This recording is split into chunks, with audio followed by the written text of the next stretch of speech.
jërë ngeen jëf yéen ñi safoo site internet bi di Buzz Actu 221 nuyu nañ leen bu baax jaajëfal leen ci kóolu tege sopp bi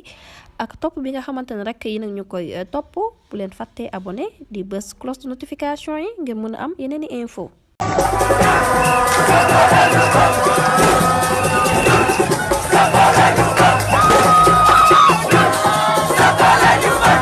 sant ak ngërëm ñeel na leen yéen ñi nga xam ne yéenay safoo chaîne bii di Buzz Actu 221 daanaka comme niñ ko waxee saa su ne loolu mooy li daal di am ndax kat campagne bi nga xam ni daal dinay déroulé nëgg ni tey ci minuit la mën nañ ne gis nañ taxawaay bi nga xam ni Pastef les patriotes daal nañ koy amee waaye kat seen ndaw yi la fi nga xam ni moo di Mermoz gis nañ bu baax a baax xale yi yor drapeau Sénégal waaye tamit yor li nga xam ni moo di ak ku nekk yaa ngi yor sa sonorisation ak lépp loo xam ni moyen la wala lu nekk di ngir kat di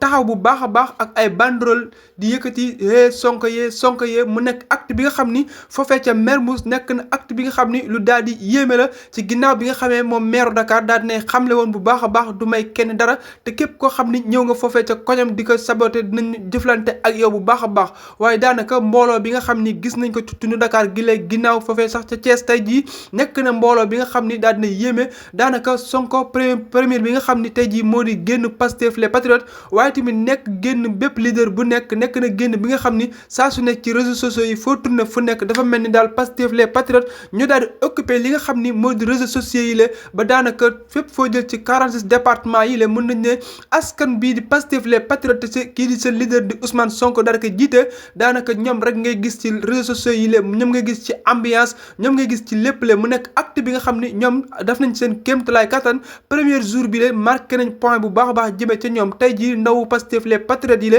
ambiance totale lañ daal di indi ci langue politique bi la ci premier jour bi nga xam ni moo di campagne électorale yi la yemoo dimanche le 17 novembre 2024 ñoom wax gi yëpp lenn la muy kàddu yi nga xam ni saa su ne ñoom loolu lañ daal di dëkkal ci nopp askan bi seen leader di leen ko dëkkal mooy ñoom leen rek lañ bëgg mooy foofee ca assemblée nationale ñu daal di fay am